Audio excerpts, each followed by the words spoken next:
So, hello everyone, and welcome to the first ever episode of the Jabalani podcast, previewing the World Cup today. So, lads, what do you think of the World Cup so far? Are you excited for it? Sort of. Yeah, you know what? I'm actually really excited. I wasn't too excited to start with the start of the month, but now it's like I've seen more on social media. You see like all the build up, all the clips and everything, and speed as well. Like his World Cup song really got me into it now, so I'm really buzzing for it.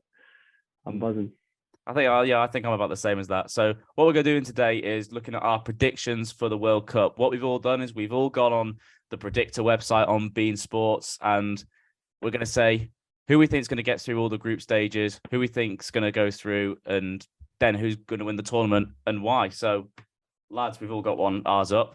Matt, do you want to maybe start off with yours? Off, mate. Are we just going group by group, or do you want me to go through full thing?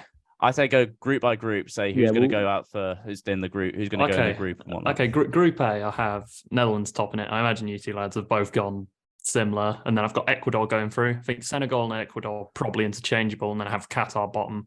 I think there is the possibility of corruption, which I think we'll get to, but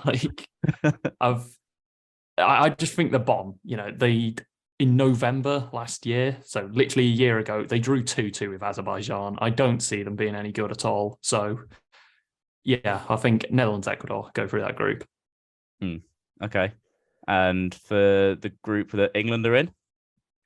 I've England, USA going through. Again, I think any team could finish anywhere in that group. I think it's very interchangeable, to be honest. But I have England topping it because, it's coming home. And then USA, it's just a guess. I don't know. The other three could be any. I don't really know. Group C, I have Argentina and Mexico going through.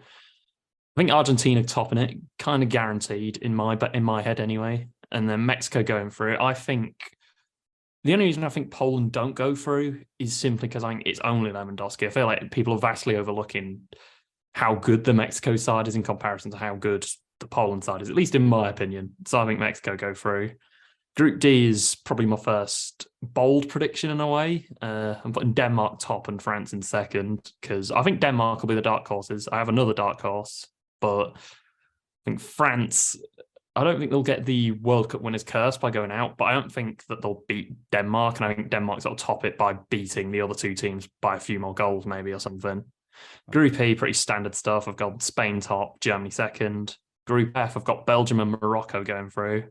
I think Croatia, they're all right, but I think their best players are just getting on a bit. And then there's young players who they'll be good by 2026. But I think for this particular World Cup, I just don't see it. And I think Morocco just maybe have a better all-round squad and, just a bit of World Cup vibes. I think Morocco just go through just because of that. Group G, I have Brazil, Switzerland. I think similar situation where I think Brazil top it, and then it could be any of the other three, Serbia or Cameroon. But I've gone Switzerland just because, in a way, don't really have a good reason for it other than maybe Granit Xhaka. They could interchange any time, can't they? Like England's group, I think anyone could really finish anywhere in that one. I think anyone apart from Brazil, yeah. I'm going purely because of Granit Xhaka in a way to put Switzerland second, which isn't a great reason, but And then Group H is my final one, and it's probably another controversial one, similar to Group D, or most controversial. I have Uruguay topping it and South Korea in second. It's probably controversial to say Portugal go out, but I think the coach just isn't good enough. And that is bold. I think Ronaldo's comments, I don't think will have particularly thrilled the Portugal squad. I don't see it. I think Portugal often struggle in group stages of World Cups into major tournaments. I think they go out personally. Yeah, I think it's an unsettled camp at Portugal, isn't it? They're not the team they were when they won the Euros at all. They haven't got that cohesion there before, especially with Ronaldo, what he's doing. So yeah, particularly the Man United lads in there. Have you all seen the pictures that have come out? Well, the Bruno Fernandes handshake, and then you had Diogo Dalot on the exercise bike, just not looking amused. With the Dalot thing, I think before it was a thing like, oh yeah, Dalot's fed up with him. But when the full interviews come out, he's actually really complimented Dalot, hasn't he? He said how talented Dalot is. But Dalot might move backtrack. off that topic. That we can go really deep into that topic with Ronaldo. we'll stick Yeah. with. Well, we're all Messi fanboys, so we're Yeah, obviously it's all going to be one sided. Compliments of Ronaldo. So So with go my on. with my predictions for my the groups, I think it's very very very similar to Matt's. I would think I'll just pick out what is different with what Matt's got. So I think I've got Netherlands top and Ecuador as well. I've got England and Iran to come in second. I think on Monday we're going to struggle to beat Iran. I can see a 0-0 draw thinking about it because it is hot out there. It is seriously hot. Middle of the day, they're going to sit back and they might sneak a point out of us. And I think that point may get Iran into the knockout stage. I don't think it'll be away. I think it is interchangeable, like we say. But I back Iran to. Do you think they'll beat Wales? Yeah. I think all three teams will beat Wales. Wales haven't got a good enough squad, in my opinion. Their squad is not up to USA, Iran, or England at all. Group C, Argentina and Mexico. I agree with that. Group D, I've gone with France to top the group because it's a weird one because I really wanted to put Denmark, but I just think France are too strong, and they will most likely win all three of those games. But I can see Denmark doing really well, even finish second in the group. Group E, I've gone Spain top the group with Germany. Group F agreed with Belgium and Morocco. Group G again agreed with Brazil and Switzerland. I do back Switzerland, even though any of them teams could get through. Really, that's a tough group for each of those teams to get through in. And with Group H, I've gone Uruguay to top the group, but I do think Portugal will come in second. I mean, Ghana and Korea.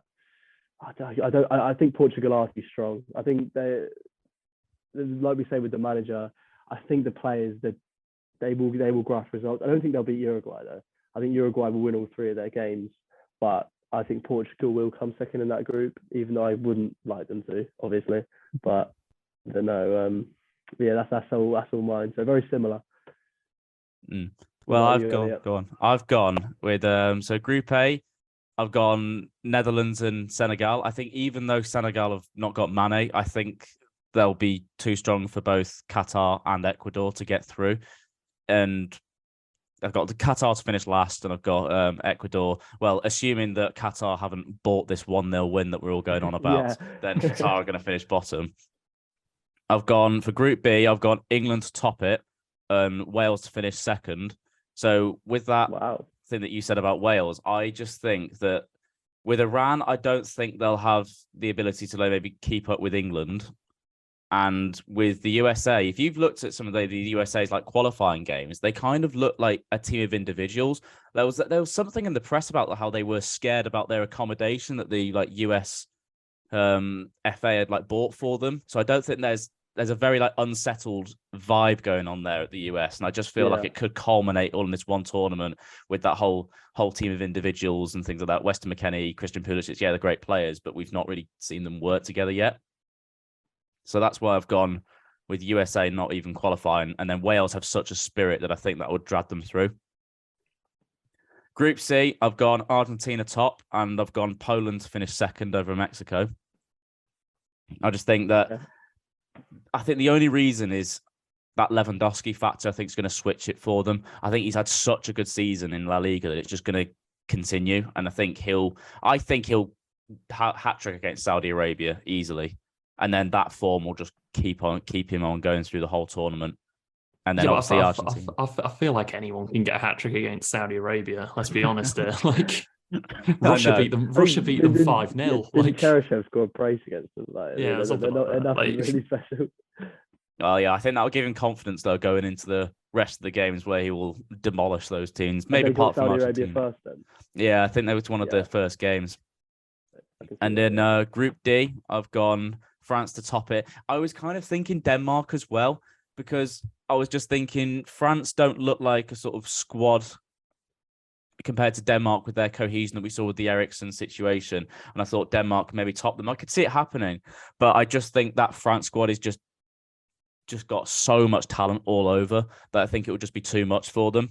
So I'll go on France to top it, Denmark to finish second, and I really want my boy Harry Souttar to do well for Australia, but I think he's going to go out. I'll put him third and get a win against Tunisia, but I'm going to have to say he's going to have to go out in the group stages. But Group E, I've gone for Spain and Germany to go through. I think that group just kind of speaks itself, really, with those two teams, and then Japan and Costa Rica. I can't see anything else coming from it. Now, I changed my mind at the last minute for Group F. I put Belgium to top it, and at first I put Canada to finish in second because I thought they might surprise a few people. And I still think they're going to surprise a few people. But I think Croatia, if you've looked at what they've done in their careers, they kind of know how to manage these sorts of games, whereas that Canada squad is a very young squad and maybe won't know how to manage a game like that, games like that in the World Cup. It's their first ever World Cup, of course.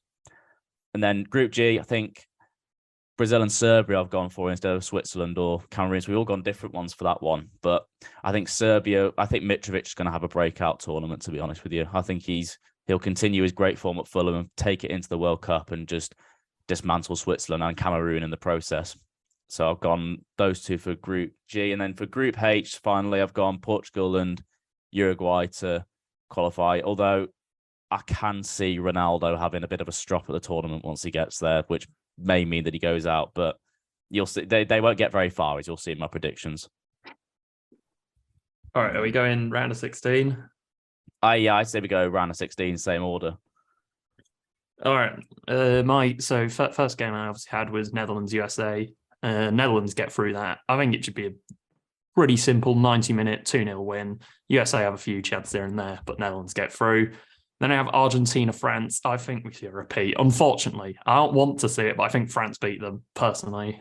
Then England, Ecuador. I think it's going to be very similar to England versus Colombia in the last World Cup, where after extra time kind of thing. I don't think it goes to penalties, but I think we beat them 2-1 after extra time. Denmark, Mexico. I've got Denmark winning 3-1. Don't really know. I think Denmark win it. I don't know how. Dark horses. Spain, Morocco, 2-1. I'm saying Spain just control the game. Morocco get like a 90th minute consolation that kind of reinvigorates them a bit, but it's not enough. It's too little too late kind of thing. Brazil demolish South Korea like 3-0. Then probably game of the tournament or second best game of the tournament I've actually got on here. I've got Belgium versus Germany. I've got 3-2 to Germany. I think Belgium's defense is just a bit, it's a bit suspect. And then, I just think Germany end up winning that game. Belgium usually, as much as I think it's their golden generation, I think their defense has never really been good enough, especially now they don't have Vincent Kompany or anyone like that. So, yeah, I think Germany get through that. And then final game, Uruguay beat Switzerland 2-0. I think it should be a relatively simple win for them. Okay. Pete, do you want to go for your round of 16 predictions? Yep. So first game, England, Ecuador. I think England will comfortably go through there. I don't think it'll be too much of a, especially if we do win the last couple of games. Again, we'll win our last game is the last game against Wales, I think. And if we win that, we'll take that into Ecuador, and it'll be a comfortable 2-0, 3-0 win. France against Mexico. I think France will go through there. I think that'll be quite comfortable as well. I think Mexico have got a decent little side, but I mean, it's France, isn't it? They've got a lot of star players, and they'll be through to the quarters. So I've got Belgium against Germany as well, and I do have Germany going through in that.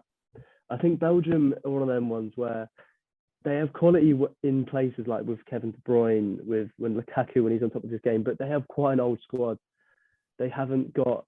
They're not what they were in 2018. I think they did really well that World Cup, but they're an aging squad. They haven't got too much young talent coming through like they did before, and I can see Germany be a close affair, but I can see Germany winning that. Uruguay, Switzerland, I agree with Matt. Uruguay will go through there quite comfortably. On to the other side of the bracket, Netherlands, Iran, comfortable winner for the Netherlands. Argentina, Denmark. I would like to see Denmark go far, but seeing as if they finish second to France and Argentina top their group, they do play Argentina, and I think Argentina will end Denmark's run there, unfortunately. But I'm not complaining though with Argentina going through. Next one is Spain, Morocco. I think Spain goes through there pretty comfortably. And then I've got a very interesting one in the round of 16, Brazil, Portugal. So that's a very big game in the round of 16, and I see Brazil going through there. But Portugal, where they won't get too far when they get out of the group. But there you go. That's my round of 16. So pretty bog standard, really. No surprises. No surprises. So my round of 16, I'm gone with. So I've got England are playing Senegal, and I think the only reason that Senegal really got through was because they were just too strong for the Ecuador and Qatar. So when it comes to England, it could be 4-0 really. I think anyway. Like similar to maybe that Ukraine game in the Euros, 4-0 England. France versus Poland, like I said, yeah, just France. It's got to be. I think they'll go really far in this tournament. I don't think they're going to suffer from this World Cup curse that every champion seems to have where they can't get out of the group. I reckon they are going to go far this tournament. Belgium v Germany. I just feel like Germany know how to win big games, and I don't think Belgium do, particularly in this tournament, because they've not really done a lot together as a squad. I think the best they've got is that semi-final of the World Cup, and they've not really managed to do anything since. And I think that with this golden generation they seem to have, I don't think it's really worked. Maybe similar to England in 2006, but I just don't think it's going to work with this golden generation. So I've gone Germany for that. Portugal against Serbia. I've gone for Portugal to go through. I just feel like their squad is too talented to not beat Serbia. I'm not thinking Ronaldo. I'm thinking more like Bernardo Silva, but Bruno Fernandes, Vitinha, Rafael Leao, Ruben Diaz, Pepe. So I think they'll be too strong for Serbia if they go through.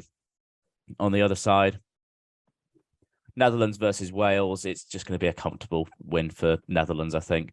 And then Argentina versus Denmark. I've gone for Argentina to win that one. I think that it's going to be a messy masterclass, and it's going to get to that point where everyone's going to think, can he do it? Can he finally do it and win the World Cup? Spain versus Croatia. I've gone for Spain because I think, again, it's just comfortable for them. And then Brazil v Uruguay. I've gone for Brazil. So I think there's maybe a few surprises in there, a few 50-50s, but I think the majority of them are pretty much standard.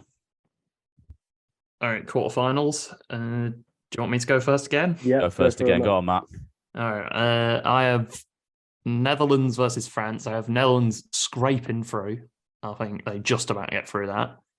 Then Spain versus Brazil. I think that'd be a really good game. I think Brazil get through it though. Then England, Denmark. I think Denmark beat us personally. They want the revenge. No. I think they've got the spirit. They've got the spirit. We lost 4-0 to Hungary. They've got the spirit over us. They've got the mentality over us. They've got the better coach. Probably not the better players, but they've got the mentality. I beat them in the Euros.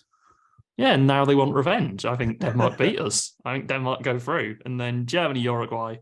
I think Uruguay go through. I think the Germany squad just isn't what it once was.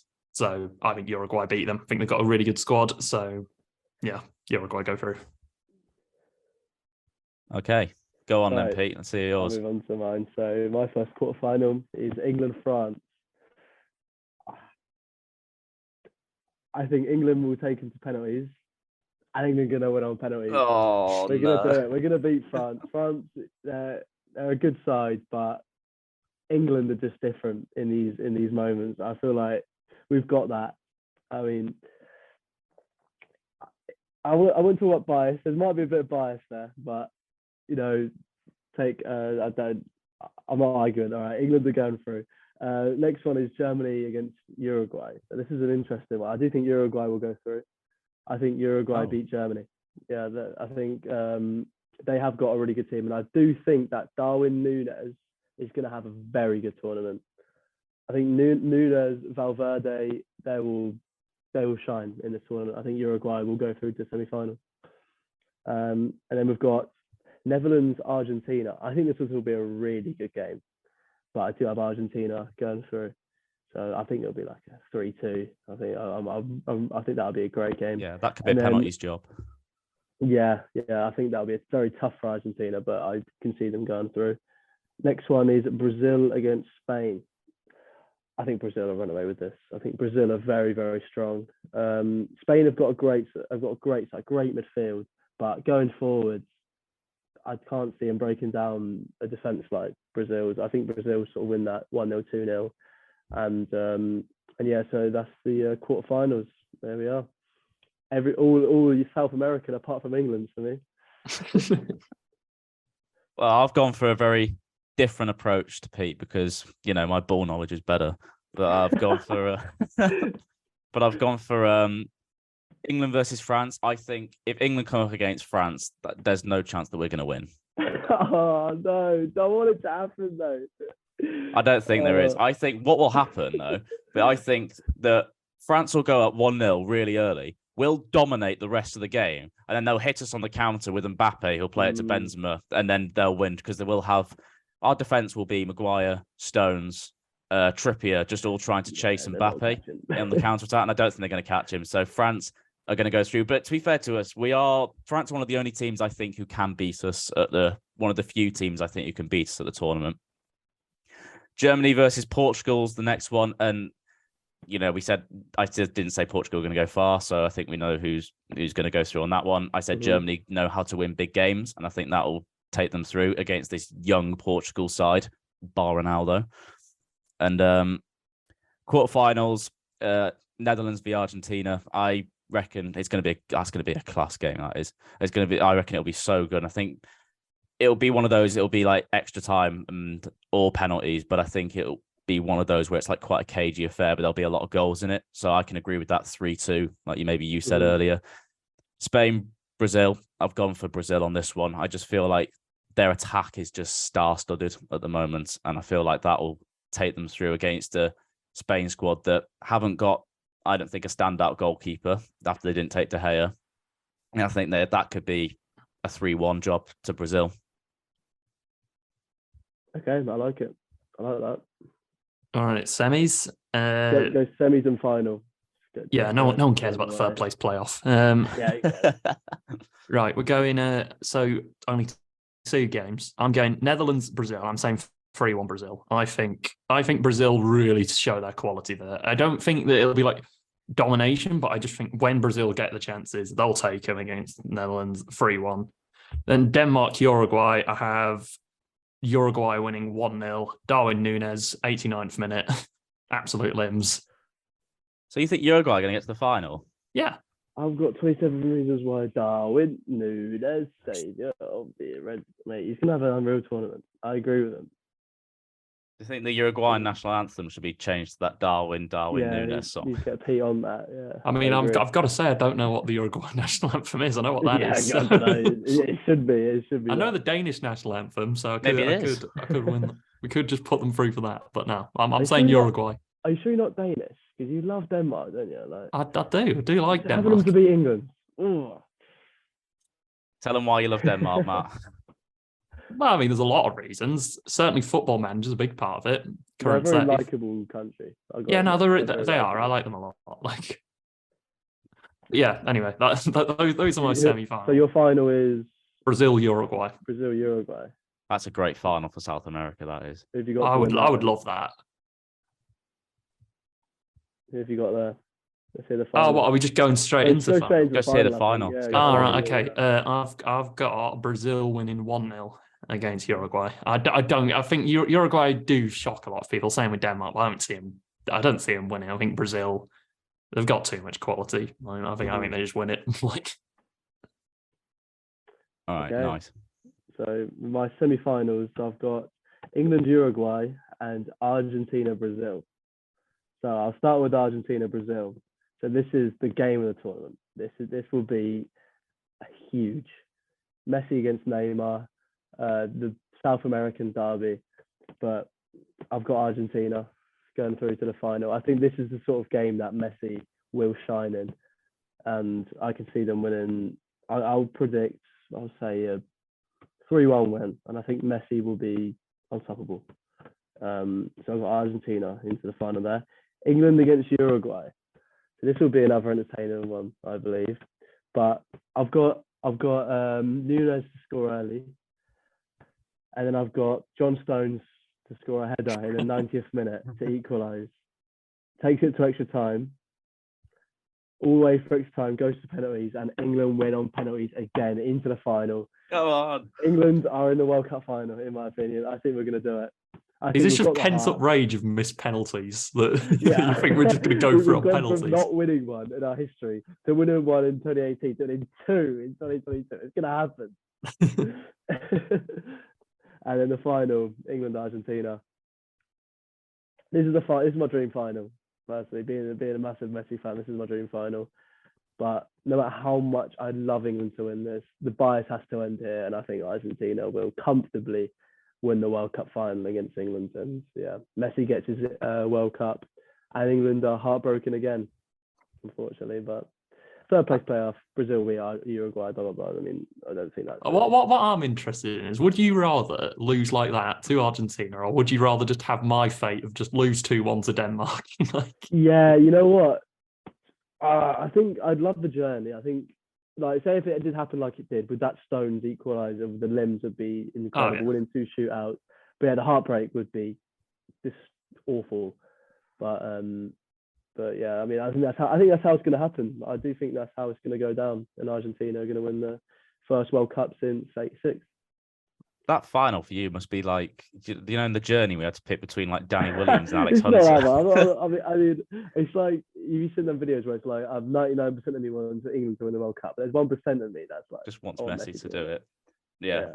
So go on, Elliot. by semi-finals, I've gone France v Germany, and France are going to win that, and they're going to get through to back-to-back finals. Now, Argentina against Brazil. So obviously, Brazil are the favourites going into this tournament. So Argentina are going to get through. Messi's going to have an iconic performance, and he's going to scrape it through. The reason I think that is as well is because if you look at Brazil, their attack is star-studded. It's amazing.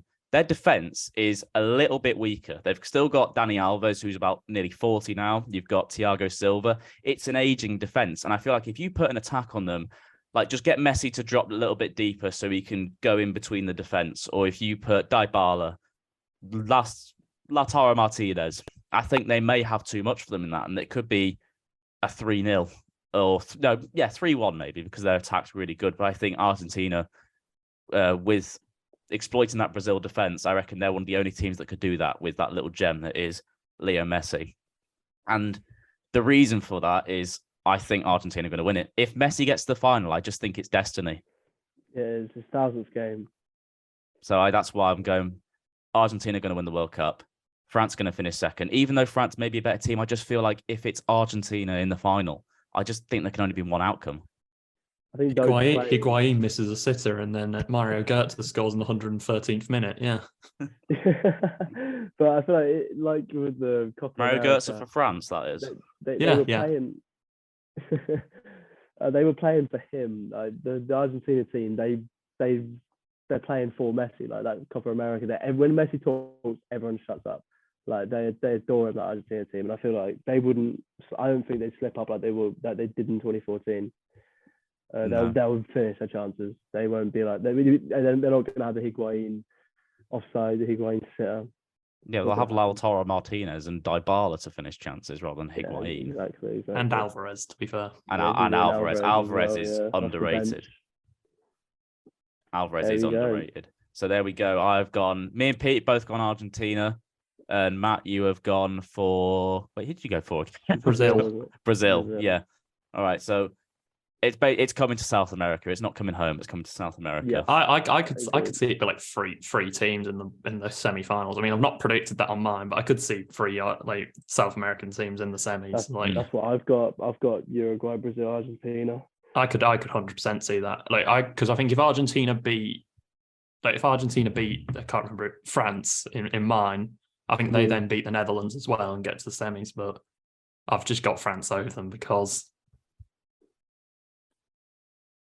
All right, are we going on to moving on to the Should we move on to the so we've done the predictor, so we move on to the who you think's going to win the Golden Boot this tournament? Let's start off, Matt. Darwin Núñez. Oh yes, I like that.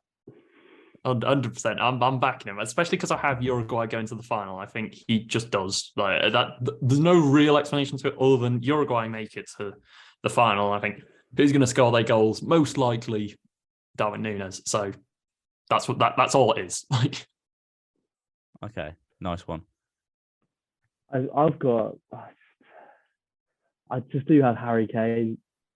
I think we're gonna get a lot of penalties, and I think Kane, in 2018, he won the Golden Boot, and what was it? 3 penalties, 2 tap-ins, and like deflection or something. Like he didn't. Like, I think he's going to have one of them tournaments again, especially in the group stage.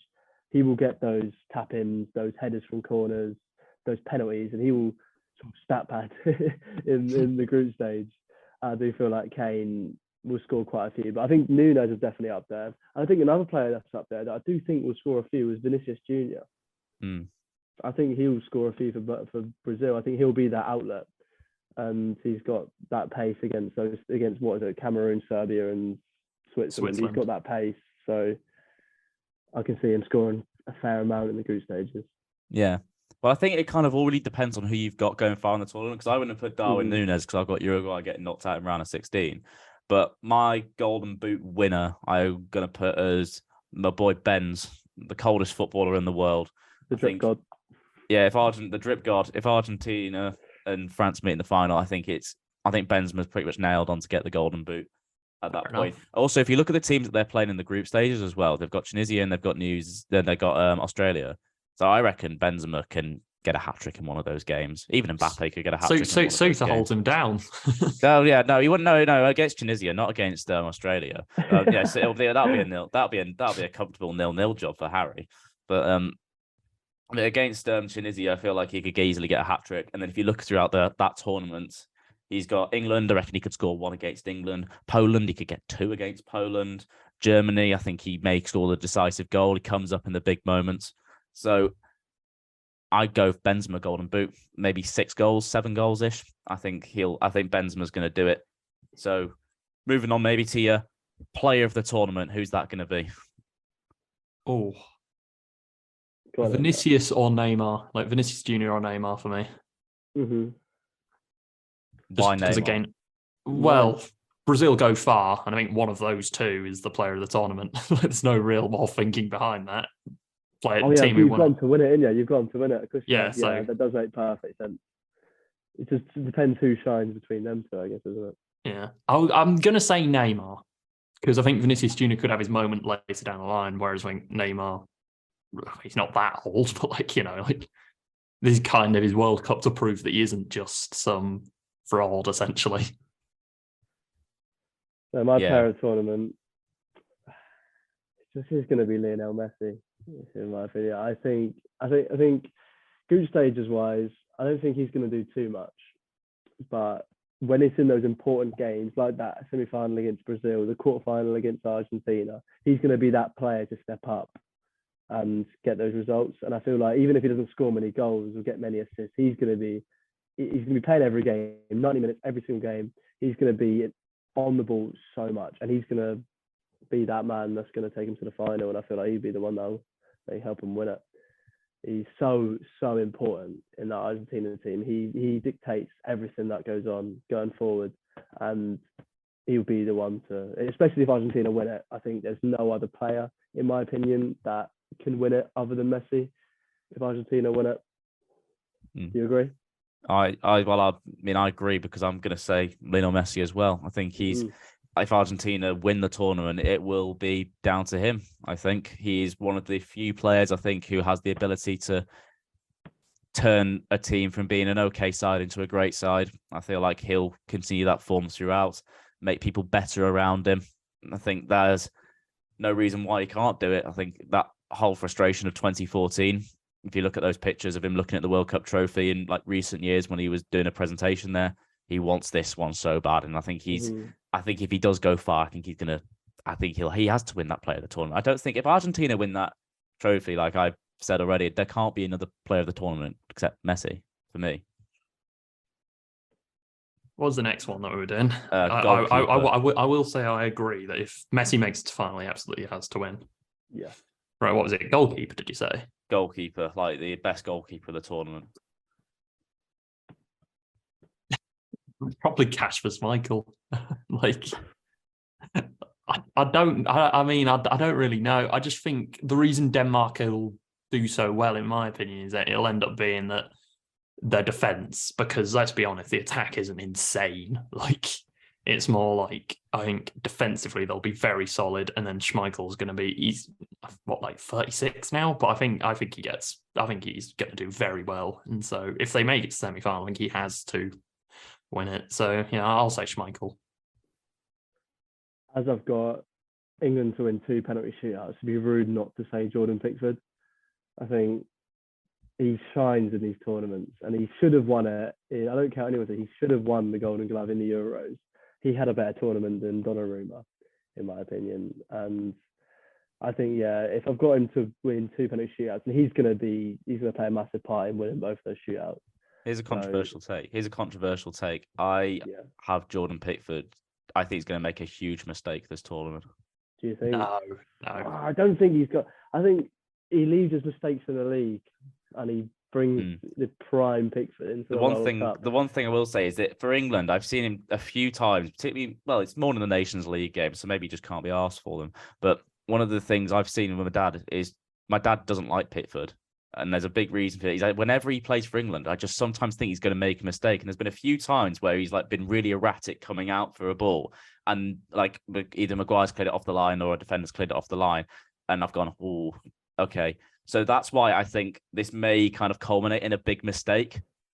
You know, I was saying about maybe France going on the break or something. I could maybe see Pickford just coming out for a ball and Mbappe chasing him, and then him getting shredded on Twitter. I thought you were going to mean some sort of like Rob Green against America. Replicate that. No, I feel like he'll do something, not make a mistake as in like just not be able to pick the ball up. I just feel like he'll be really erratic and come out for a cross and not get anywhere near it, or just something like that with all the emotion being built up in the heat, maybe, because that obviously has an impact on you as well. I just feel for some reason, I just think he's going to make a mistake, and I think it's going to be really controversial and really costly. Okay, I mean, that's fair enough, but who have you got for your goal? Well, I've got, because Brazil are going far, I've gone for Alisson to be goalkeeper of the tournament. I just feel like, I think, like I said, Brazil's defense wasn't great, but they've got to beat Alisson. And I feel like that Argentina probably could only really expose them with that Messi factor of just playing balls and you wouldn't expect. And I feel like Alisson may carry them in a few games when they're winning maybe 3-0 or the other team have loads of chances because their defense isn't great. I think Alisson will keep them in games and make a lot of great saves. So I'll go Alisson as my goalkeeper of the tournament. So the next one will be breakout star. We've had your James Rodriguez's in 2014. Who would be your breakout star of the tournament? Mikel Damsgaard. 100%. What a surprise. I think he's not been great for Brentford since he's gone there. But I think purely because of the fact, again, I'm saying Denmark go far, they don't have a lot of great attackers. And I think it's going to have one. You're going to have one do really well. And I think it's going to be a younger one. Let's go Mikel Damsgaard. That's most of my logic, but I also think he is a very good player. And I don't think the way that Brentford are utilising him is really the right way, personally. So I think if Denmark play him in the right way, I think he breaks out. And then I think Brentford gets a lot of money for him. So, yeah, I'd say Damsgaard. My breakout star, I think the thing is, when you think of breakout star, you do think of like James Rodriguez, but he wasn't anything before the tournament. Because I want to say like Fede Valverde, because I think he'll have a great tournament, but I don't think it's a breakout player because he's already shining in La Liga. He's in the form of his life. I think he will do very, very well for Uruguay. But in terms of breakout star, where they're like Damsgaard is a good shout, but I think I'll leave it to you. I'll give it a thought, and then I've gone for someone who's kind of, he's not at the top level like a Real Madrid. He's still at a decent level, but I think all this thing about Portugal with Ronaldo, I think everyone's going to be focused on Ronaldo, and other players will actually use that to their advantage to have a great tournament. There'll be less pressure on them. So I've gone Leao as being like going from somebody who would be good at AC Milan to then being somebody who would be linked with a 50 million move to, well, not 50 million. It's probably be more like 90 million move to probably be like Real 120, Madrid. mate. 120. Like, it'd be low. I feel like he will, in this tournament, take his value from just low and then just make it 10 times higher. I feel like that's what's going to happen for Leao with the whole Ronaldo thing going on. I think he'll step up to the plate And just because he has less pressure on him, I think, as an attacker, because Ronaldo's going to be the one with all the pressure trying to score all the goals. I just feel like Leao will have that extra edge and come in with a few for Portugal and take them to that quarterfinal. Because I think that's probably where they've maybe the cut-off point. Because I think Rodriguez, did he get knocked out in the quarterfinal? I'm pretty sure for Colombia. Yeah. So I feel like if you're a breakout star, you don't win the tournament, but you do reasonably well for your country to get them to a place where they maybe wouldn't have got before. So I would go for Leao simply because less pressure on him. With all Ronaldo's got all the pressure, everyone else is going to be calm in that regard, I think. So I'll go Rafael Leao from Portugal. Yeah, I'm a fan of that. I like that. I think I'm just gonna say Valverde for my breakout star. I think I can't really. I feel bad now. Now I've mentioned him. I think he's still there. He's gonna show why he's one of the best midfielders in the world in this tournament, and I think he will be supplying Nunes, and they'll reach the semi-final. But they're going to be stopped, and England are going to be the ones to stop them.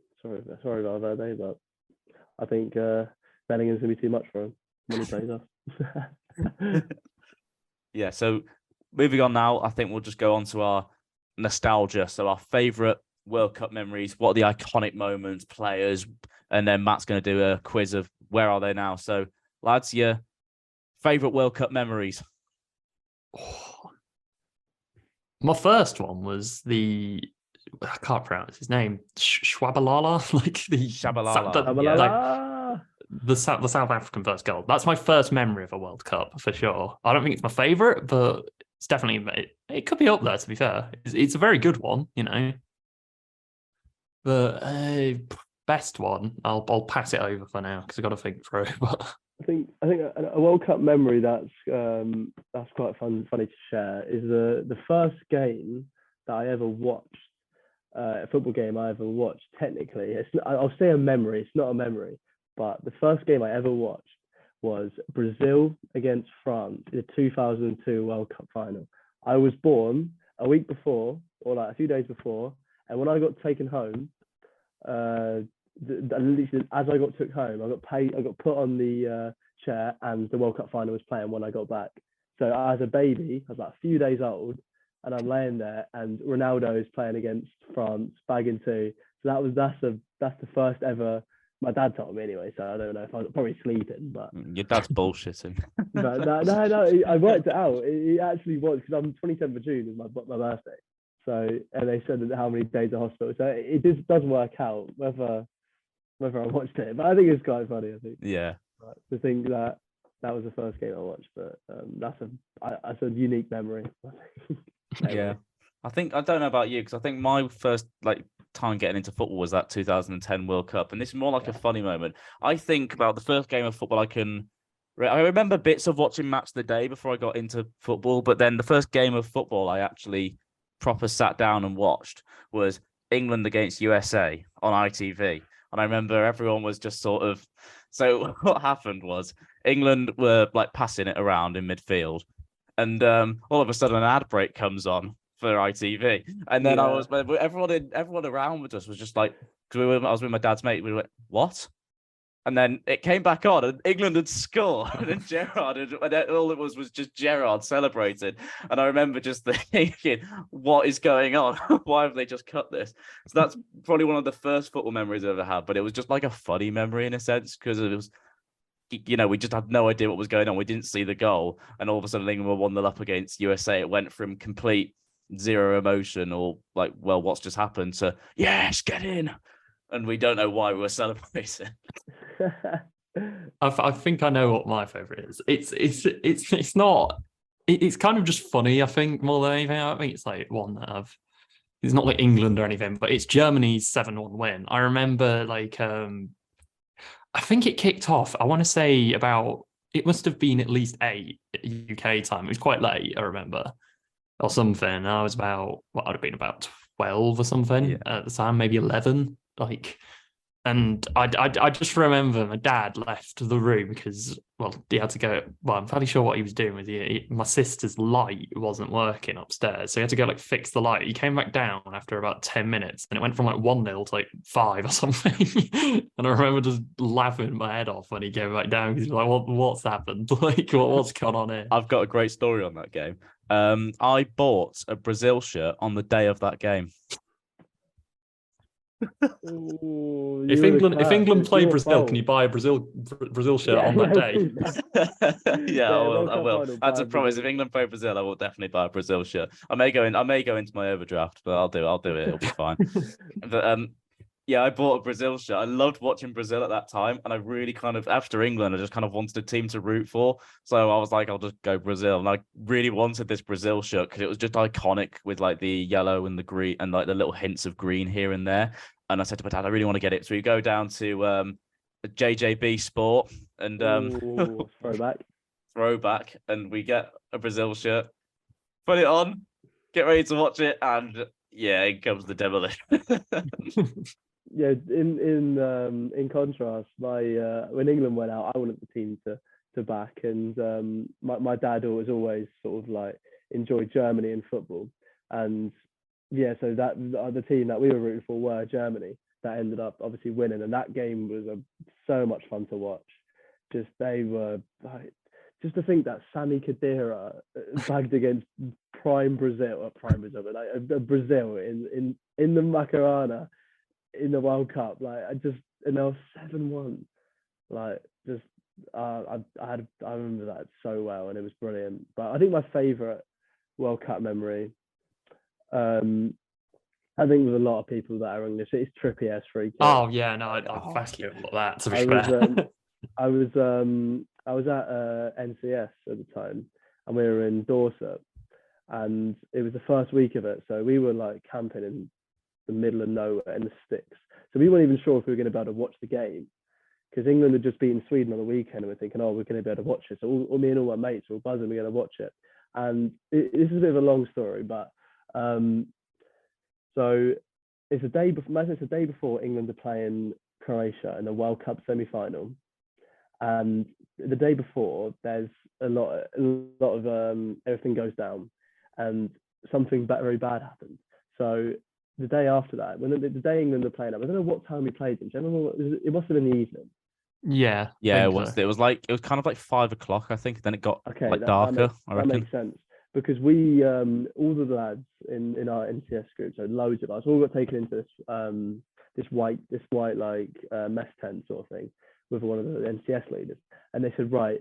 They told us a story that they were saying how someone in our group has am I allowed to swear? I don't know if Go on. So someone had pissed all over a child in a cubicle, yeah, from another group. So he got a bucket of piss and chucked it on her in the thing. So disgraceful, awful. Like when he said that, we would look at each other like, who has done that? We're thinking you are an absolute disgrace. So we were all fuming because we're thinking this person isn't going to admit it. They said to us, we were like, like going mad, like what just happened? And they said to us, if someone doesn't admit to who's done it, you are not watching England in the semi-final tonight. And everyone went mad. We were all fuming. They were thinking someone's got to do it. So all the girls all went to like this water park that day as well. Funnily enough, so all of us, we all stuck there until someone admitted it. So we were all stuck in the same place. So everyone was arguing, saying, oh, who's going to say something? It got to about 2 hours before the game. We're all thinking, oh no, this is not going well. And he comes back and he says, oh well, I've got a big apology, everyone. It was someone from another group. It wasn't even any of us that did it. So all of that panic, and they went and got the TV, lobbed the TV up, bought us takeaways, everything. So we had a great time in the end. And yeah, the limbs for the Trippier goal, we saw all the lads got close to each other through that for that altercation as well. So everyone was going mad together. It was one hell of an experience. So the fact that we were almost didn't watch that game would have been heartbreaking because we couldn't just get it up on our phones because we had no internet connection.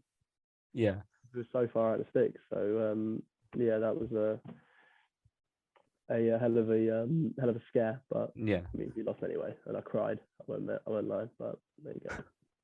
I think we all cried, to be honest with you. There's that's class though. I think you were definitely the week before me at NCS because I remember I was going to go after that game, but I remember in like NCS there was like nowhere to sort of bond really. But the fact that you all kind of had that probably just brought you closer together. Yeah, I it reckon. really did. It was great. Like all the lads Everyone's hugging each other. All the drinks are going everywhere. Like it was unreal. And yeah, so but then after the game as well, we were all consoling each other as well. So everyone was like, we're like, come on, we need to forget about it. Let's lose. So we ended up like having a great week anyway, which is nice. But yeah, it was tough because there were a few lads that weren't English there, and they were all laughing out. So the English lads are all gutted, but yeah, at least got to watch the game. It was for sure. I think so. My favorite World Cup memory. I don't know. There's not a specific game that's my favorite. So the 2010 World Cup is my favorite because it's just got me into football ever since. So that was the starting point that just from there got me into football. I've got games like my favorite games. So the Sweden game against England, Panama. Well, the Panama game is one of my favorites because I remember going to the pub for that one, like as a proper sort of 16-year-old lad, essentially the first sort of like World Cup where I'm nearly a man, essentially. So that was quite cool, and we got beers in for me and stuff like that. So I remember that. But like the one that started it all is the 2010 World Cup. So in my primary school, we got given the thing we had to pick. That's the one out of the hat. I got Spain. So I started watching Spain throughout that entire tournament. I fell in love with Xavi. I fell in love with Xavi. I fell more in love with Iniesta. I loved watching Iniesta, and just that kind of made me fall in love with Barca as well. And I've continued that sort of like connection with things like the Bojan side as well, who I've got to know over the years. And that whole tournament, that whole Spain squad is just one of my favorite World Cup memories, because from there it's now started a continuum of me supporting Stoke, me going to all these like things, me doing a football journalism course. I feel like so it's not really a particular World Cup memory. It's just that World Cup in general got me so hooked on the tournament that I was able to then continue that and then follow it. So I feel like that's probably my favorite World Cup memory, just the whole World Cup in general at that point, because like I said, without that World Cup, maybe without that World Cup and the timing of it, of like who was in there and things like that, I don't know where I'd be at the moment personally. So I think my favorite World Cup memory, I think it's got to be that one. But then, like I said, if you want to pick out a specific game, I would probably say the one where England beat Colombia on penalties. Oh yeah, that's a really good one. Because I remember as soon as it went, because I remember when I was watching it, when England going to concede, and we conceded, and I thought that's it. We're getting knocked out. There's no way. Everyone's dad said that when as soon as Pickford made that save, your dad was immediately just going, "We'll probably concede here." That was my dad. That was my dad. Been through it. It was also my dad. That's what I'm saying. It's everyone's dad. Yeah, my dad as well. They've been through all that. It's even the shoot. When the shootout started, my dad didn't even want to watch it. He was like, "We're out," because he went to the Southgate miss. What tournament was that? Was it the 96? Yeah, it was 96. He went to that. Like it was like he's seen England fail on multiple occasions. So, but to win it is mate. I love you, Eric Dyer. Oh, he's a donkey at times. I think we've all got now. I think we've all now got a soft spot for Eric Dyer because of that moment now, haven't we? Yeah, and the thing is, I tell you what, an underrated World Cup moment, World Cup save. Pickford saved to deny Uribe before that. Oh yeah, it was really one of the best saves I've ever seen. And Uribe's strike on the first time volley as well is ridiculous. The technique there, that he's sailing right into the top corner, that goes in. That's goal of the tournament. But Pickford that's why I think he's going to win the Golden Glove. Bringing it back, you know what I mean? He's a different animal in the World Cup. I still think he's going to make a mistake. Yeah, he might, but he's making a mistake when we're 4-0 up against America, so that's fine. All right. So we'll go for iconic moments and players. What are your iconic moments of the tournament? It's going your favourite moment, but what's a moment that you think of the World Cup, you think of this specific moment or this specific player? Okay. Tim Krul coming on for the Netherlands against Costa Rica and then saving the penalties.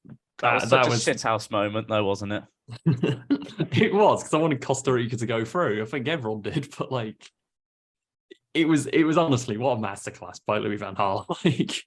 Did you know what the best thing about that was when he was going up to save the penalty? It was like, I know where you're gonna go. I'm like, of course he didn't know where he was gonna go. But it was just he got into their heads so much that the whole Costa Rica squad got rattled. And then Pickford started saving all these penalties. Not Pickford, Krul started saving all these penalties. You will be saving all these penalties this year, though. Believe me. Tim Krul. Christ, man. Not a name I enjoy hearing, to be honest. But no, I think when I think of the World Cup, I think of like there's two goals I think of. The 2014 World Cup is my tournament. Like yours is the 2010. 2014 one, I loved it. That was like the tournament that helped me fall in love with football. Like a bit later, but I was already in love with football. But I think the 2014 time, I remember more from it, being quite young, and I just think of that Tim Cahill volley, and that Robin van Persie header. I just think of those moments. Like I remember watching that Australia game and seeing Tim Cahill do that, punching up the corner flag as well, mate. Harry Suter's doing that this iconic. tournament, lad. Oh yeah. Run it back against fucking Argentina. No, who they got? Brazil. Yeah, Brazil. No, they got France. They got Tunisia. Oh, France. Yeah, he's gonna do it against France. Was it? Yeah. Tim Cahill was against France as well. No, that was Holland because they had that really good kit, wasn't it? They had that kit, It was. didn't they? It was was it a dark blue kit? Yeah, they Yeah, had it was, dark it blue was dark one. blue and orange. Yeah, I really like that kit. That's what Van Persie scored in as well. So. That game as well when Van Persie scored, and you got to remember that 5-1 against the world Yeah, champions. that's That shot the iconic world. moment. I remember watching that at my cousin's. It was mental. Robben's redemption as well. Yeah, that goal where he took it around, he just did the entire Spanish defense. What a baller! I'm getting goosebumps just thinking about that now. I remember where I was watching that. Is it getting excited for World Cup? Like it is for me. It's really making me like. I'm buzzing for it now. Yeah, I mean, same here. I think even before this podcast, I was a little bit like just sort of, yeah, well, it's the Qatar one, it's the winter. I'm kind of not really excited. Now I'm like buzzing. Come on, lads. But I agree. I think my favorite, like, iconic World Cup moments that I always think of is actually before I was born, because I think my dad just sort of raised me on it. I always think of Gascoigne's tears. Okay, yeah. Yeah, I remember that. Yeah. No, I don't remember it, but I mean, in just terms of an iconic moment, I just feel like it kind of symbolized maybe, and also as well, if you don't know about me, I like the 90s a lot because I like the stuff I listen to, like the music side and lifestyle side and things like the fashion side. I like the 90s a lot. I think that's kind of encapsulated at that time what the mood was around the place. So, I mean, I kind of grew up on that a little bit with my dad basically saying this is what happened, and my dad basically going, well, we're never going to win anything because look, we didn't win anything with this squad. And that's when he was like, yeah, penalties, I'm not going to win. I think my dad still got a bit of resentment to it, but I think Gascoigne's tears is just such an iconic moment for English football, personally. It is. It shows that in that time, English football in England wasn't the best. Even before the 90s, of course, like it was on its arse in the late 80s, and when obviously it brought back, it shows that it does mean a lot to the players, and it just showed transparency. Like I would love it if we like go out in the World Cup and the fashion, like how Gascoigne missed that chance, and if it was Sterling, if I'd see him cry, it would be like I think I wouldn't. Obviously, I don't want to love to see it, but it would show just that it does mean a lot to the players. Like and I think, yeah, they appreciate that a lot, the fans, and the players are just as distraught as they are. I think that's just, it's one of those things as well. It's like you want your fans to, have like appreciation, or you want to be relatable to your fans. I think Gascoigne was the Gascoigne was typical for that, because he kind of did look like a Sunday League player playing for England in a sense, with the way he looked and everything, like the fact that he was crying, and the fact there was probably a bloke that looked just like him who was crying as well in a pub somewhere. Yeah, exactly, I think that kind of just showed that relatable side to him, and then to the whole team that transpired that. I mean, Pete's obviously a massive Town fan, and you got that Bobby Robson sort of connection there as well. Exactly. Yeah, great British manager. Yeah. So yeah, Bobby's. I mean, would have rather he stayed at Ipswich, but we probably might not have flopped so hard. But no, yeah, I do connect a lot with that England team, especially with Bobby. So yeah, we've gone for Matt. What do you want to do for the where are they now? Yeah, I've got so I've got 5 players. All of them were like, I'd say they were decent at the 2014. Is this a full knowledge quiz? It's pretty much just, do you know where they currently play? It's not particularly hard. I wouldn't. There's one that is, but there's 5 players who played in the 2014 World Cup. They all did, I'd say, decently well. Should we do a point system where me and Elliot can get a piece of paper, or like write down, or get on our phone and write down who it is? Yeah, we can do Then that. Like see, we can do see that. if we can get it right. Yeah. We'll do Okay. that. Yeah, sure. I've got a piece of I've paper. got here. an I'm idea good. how I'll do it. I'll do mine like this. Okay, Okay, right. who's the first one? So I will say they get progressively harder. So, but in my opinion, certainly I didn't know all of these. So, all right. So we start off James Rodriguez. Of course, he won the Golden Boot 2014 and the breakout player. So write them down, then we'll go through the answers at the end. I I think I suppose. know where he is. Oh, I don't know where he is. I think I know where he is.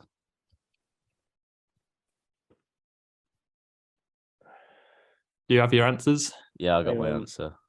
Yeah. All right. Next player we have. Hang on, I ain't got them all down yet. Oh, right. I thought we were showing it like this. We were showing our.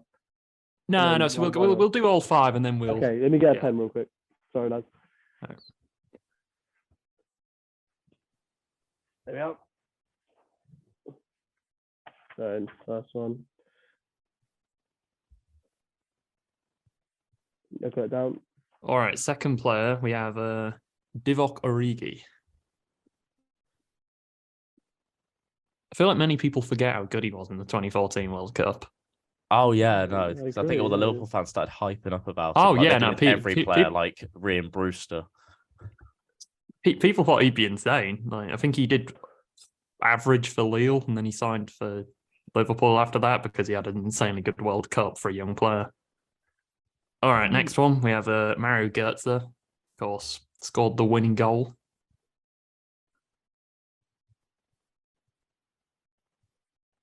Yeah, I got All one. right, you got that. All right, and we have Mesut Ozil. I haven't thought about the Mario Gomez one yet. All right. Goetze. Yeah. Okay, so there's Mario Götze and Mesut Ozil. So if you want to think about both of them, two German players. Yeah, I think I know where they are. I think I know where they are now. I think it's one of those. Do you know them? There's Wonder Kids that it's like, where are they now? And you just go, Jesus, how did they end up there? I remember looking at one like Freddie Adu, and he was played for some random USL team in like America. Yeah. Well, yeah, I think I you definitely get that if you didn't know where Ozil is. I'll say that. Like, all right, you ready for the final name, the blast from the past that will make you think, Jesus Christ, what happened to him? It's probably that you just got old, but Kevin Morales. Oh Jesus, that's a name I've not heard in 3 years. I don't know where he is now. Morales. Jesus Christ, is he still playing football? He's still playing. Football, mate. Streets will never forget. Remember that goal he scored against Spurs for Everton in 2015? Oh, yeah. If you know, you know. The name Kevin Morales had the desired effect. Kevin I mean, Morales. I don't expect you to get this, but What continent is he playing in? I thought he's playing in Europe. Okay, so he's playing in Europe. when you said Kevin Morales, I don't know why my mind went to Raul Morales. I was thinking there's no way he's still kicking ball, but Kevin Morales. I think I'll just guess at this point. Yeah, I think we just got to guess. I mean, if you want to somewhere have Europe. a few more clues on that, because I think this one is a bit harder than the others. Okay. So I'll say he's in Cyprus and allow you to use your Oh, ball knowledge Jesus there. Christ. Well, there's only one team I know in Cyprus. I don't know any. Oh, there's only So- one team I know in Cyprus, and that's just. I probably know. I know he doesn't even play for them as well, so I know I've got this wrong, but I just know one team in Cyprus. I know about three. I think like I don't know any teams. I think it's through It's definitely through FM, isn't it? Like, yeah, no, I know. Well, I probably know more would- than I probably know more than three, but off the top of my head, I'd only know three. But, Right, yeah, I've got All right, 5 down here. all right, we'll do the. Before I reveal the right answer, I suppose we'll go through one by one. So, James Rodriguez, Elliot, where do you say he's playing? I went for Olympiacos. Okay, Pete. I put Colombia. Fair enough. It's Olympiacos. Okay, fair enough. Yes, Well get in. done, well done. All right, Divock Origi. Where do you have him? I went AC for Milan. Milan. Not Yeah. AC Milan. Yeah, but that one's probably easier than Rodriguez, to be fair. Hmm. All right, Mario Götze. PSV. I went. I think he's at like. I'm pretty sure he's in Germany, but I put Stuttgart, but I don't think he's at Stuttgart. I think think that was- PSV. It's It was a Frankfurt. wild guess. Frankfurt. That's Oh. it. It was a wild guess. I wasn't sure, but Yeah, because he used to play for PSV. Is he just moved this summer? I think so. Okay, I like I know you are right in saying that. I don't know when he moved to Frankfurt, but he is at Frankfurt. So yeah. Mesut Ozil, where do you have him? Fenerbahce, but I've got a feeling he's not there I've got anymore now. Istanbul. Yeah, it's Istanbul Basaksehir. Get in. Is it that? All right, use your wildest guess. Where's Kevin Morales? Well, I've gone for Ammonia because it's the only Cypriot team that I know. Ammonia. It's No. AEL Limassol. I don't know who they are. I didn't. I would have known about Apoel as well, like as another Cypriot team. Well, that's a draw then. 2-2. We need a decider. All right, I'll get a tiebreaker up. In the meantime, do you have any other things that we can discuss? But I'll get a tiebreaker. Oh, we could do a tiebreaker actually of doing another game, which isn't guess the player. We have World Cup quarterfinalist pointless. Simply, all you have to do, name one country that's been a World Cup quarterfinalist. Lowest score wins. Pointless. I like a bit of pointless. Okay. So just a World Cup quarterfinalist. It can be, and I will say, like, so if you say Russia, that counts as Soviet Union as well, just for context. All right. Okay. I think I've got one, but I think it's from I think it's from like years ago. All right, go for it. Wales. All right, Pete. South Korea. Okay, Wales got 10. South Korea 8. So Pete, Yes! Pete gets the win. 2002. The rigged. Is that when they got through? 2002. Yep. If you want the lowest scoring answers, it would have been Cuba in 1938, Turkey in 2002, Senegal in 2002, North Korea, Costa Rica in 2014, and do you remember that? Joel Campbell and North Korea in 1966. I was thinking of North Korea, but I thought I always that's one that I always have up my sleeve is the Cuba one. That's a classic. No one knows about that one. A really good one. Wow. Escobar, I know them, man. He's not even Cuban. Well, there you go then. So Pete gets the dub. Yes. First dub of the podcast. I'm coming back, so it'll be fine. Who's doing the quiz next time? Do you want me to do it? Should I do it? Sure. Yeah. Go on. What do you think I should do? What do we want to hear? What do we want to do? Well, sure. I think the World Cup one is. Should we move on to like? I think of some other World Cup quizzes. Yeah. No, there'll be some like random. I can always do it because I have loads of random World Cup quizzes that I can give you. Yeah, me and Elliot could have a series long. Exactly. I'm happy to do that. So I'm 1-0 up in the first one, and we'll continue that into the next episode. I like that. Coming back, it's fine. So now we've got to move on to the World Cup. This World Cup, the 2022 one, not the ones of previous tournaments, not North Korea getting to the quarterfinals in 1966. We're talking about the 2022 Winter World Cup in Qatar. Just lads, obviously it's very controversial what's happening there. What's your take on everything? Maybe do a little bit about human rights, because I think that's all just kind of been dealt with really, and then sort of maybe the heats, and football season's been ruined, and the alcohol as well. It's pretty grim, so I'm looking at it from afar. Yeah, I've seen videos online about like where people are staying. It's 185 quid for a night, and it's just a bed, a toilet, a little desk, and like there's like fake grass out the front. It's all like folded up. There's like a little football pitch. Like it's no aircon. It's in these little containers. It doesn't look great. Especially 185 a night. It's horrendous. And like I've seen a few people where like he spent about, I think it was like these 3 lads have spent like 17 grand for like 5 days at the World Cup and going to 2 games. Like it is so extortionate.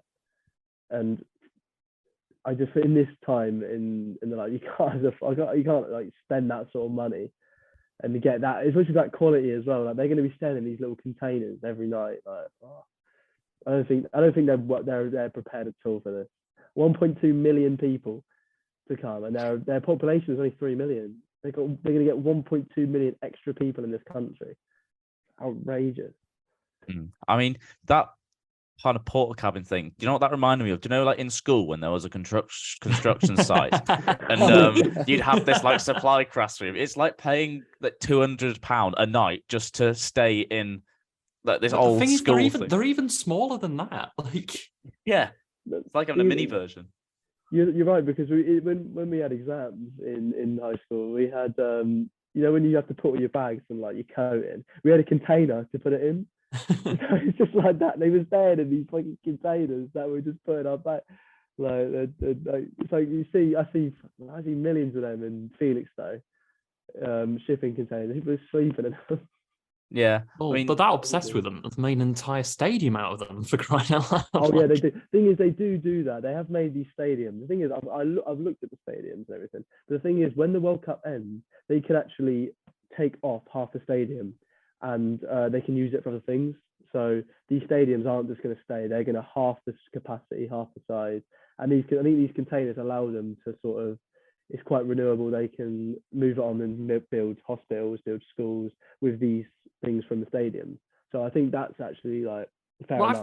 I think in terms of, I think my biggest problem with the tournament in many ways is how much it's going to mess up not just this football season, but even next season.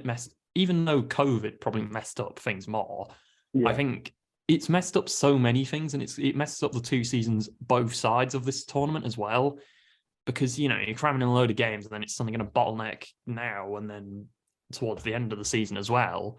Because, you've got to finish in May kind of thing. And then it's like they're going to have, a 2 month, probably not even like about a month break. And then they're going to be back at it for the pre-season again. And then I just think it's too much. And as well, especially because the heat is absurd in Qatar. You can't just say, oh, well, it's the winter, it's okay. Like, it's stupidly hot. Like, it's literally a desert, like if there wasn't a city there, it would just be sand. So yeah. Did you see that video of the England players today?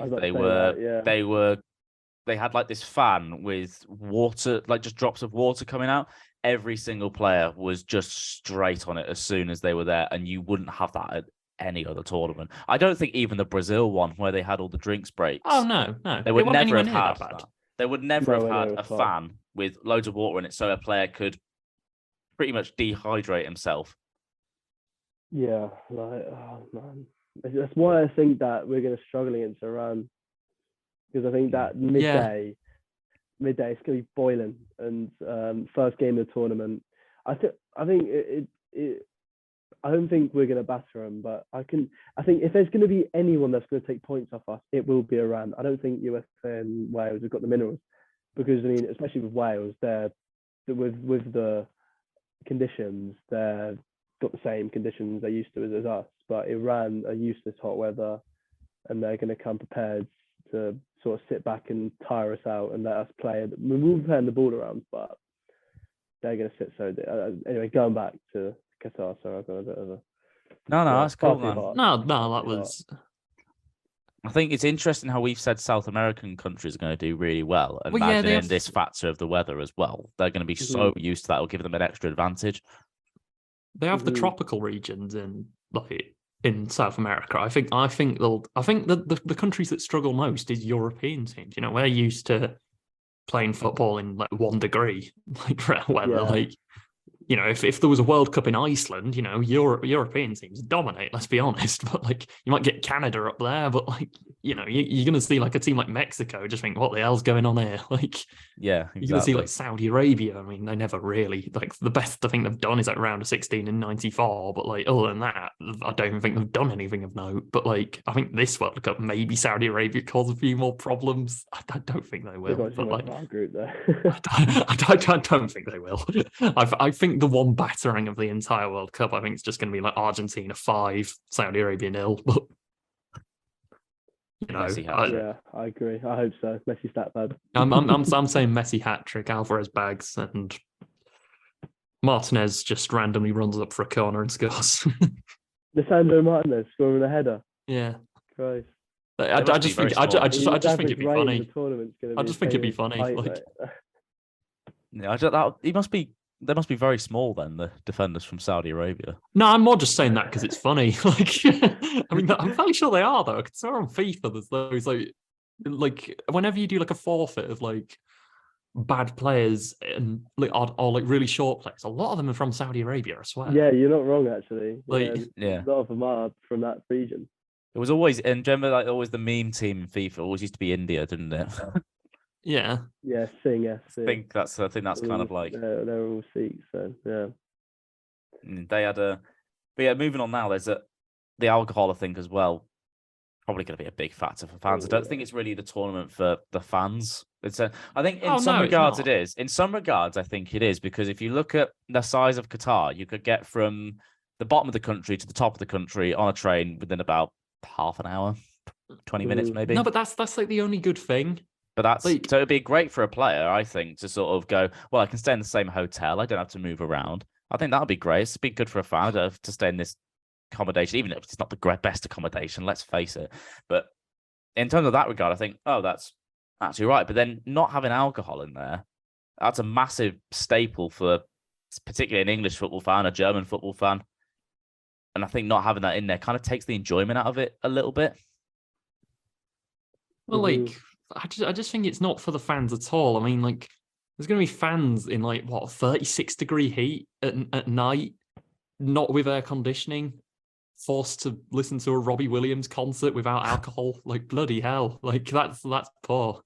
Like, so I just don't understand it. I think the weather, like, you know, if you somehow are willing to look over the human rights things, there's so many more problems beyond it. Like, we could go on for hours, couldn't we? Like, literally, it's like how is it's literally like just saying, like, the next World Cup. No, let's scrap off the USA, which has a load of established cities. Let's just go to the outback. Why not? Like, it's stupid. Like, that is how developed Qatar really was. It was like there's one city, and there still is about one city. I think there's like two at a push if you already count Lusail as being different to Doha, but I think it's a push. I think there's that also. If any of you remember the launch pitch that we put together for England, and no one thought England were going to get the World Cup, but then David Beckham put a speech together and said, effectively, this is what it's going to be like. And everyone thought, oh, okay, well, this is different. And then we thought, well, even if we're not going to get first, we'll at least come second. And then USA was probably the best bid. Well, USA was put the best bid, and then somehow Qatar wins it. It just doesn't really kind of align, because Qatar was never in the running at all, and then all of a sudden got the World Cup.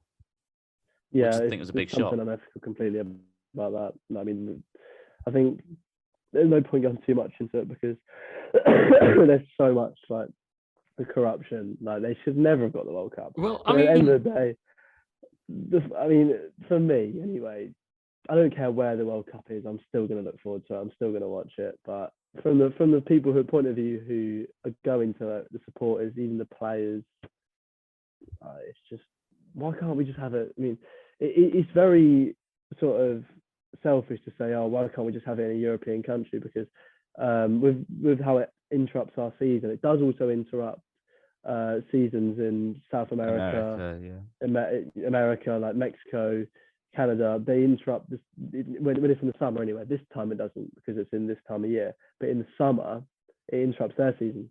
So just because Europe's obviously the dominant footballing continent, I feel like football needs to be more globalized. I think. Well, I agree with that idea that that, you know, I know it's not even really the Winter World Cup that's really bothering me in a way. It's just, I think Qatar just wasn't the right choice. If you want to do like a World Cup, like I don't know, like an Arabic nation or anything like that, I just think it just shouldn't be Qatar, really. Like, there are as I hate Saudi Arabia in terms of what they are, but if you're going to go for a bigger nation, you go Saudi Arabia, realistically. And there's parts that aren't a desert. There is actually parts of Saudi Arabia that are not much, but there's a bit. Like, I don't know, I'd say Morocco would coast a good World Cup. Yeah. Like, there's so many more better locations. I don't think England would host a World Cup for a while because of the thing that happened in the Euros where everyone was trying to break in for the final and get tickets. I think that'll put us off for at least 10 years, and then maybe even further after 10 years. But it would be a shame though, because I think it'll be such a good like marketing stunt for having like it's coming home and then having it in the country. I think that'll be a great sort of marketing thing. But I don't think England, I don't think will host a World Cup like for 10 years. No, not for a long time. No, we won't. I don't think. I think next one we might get is about 2066, because you can bring the whole 100-year anniversary like narrative. I really don't see it.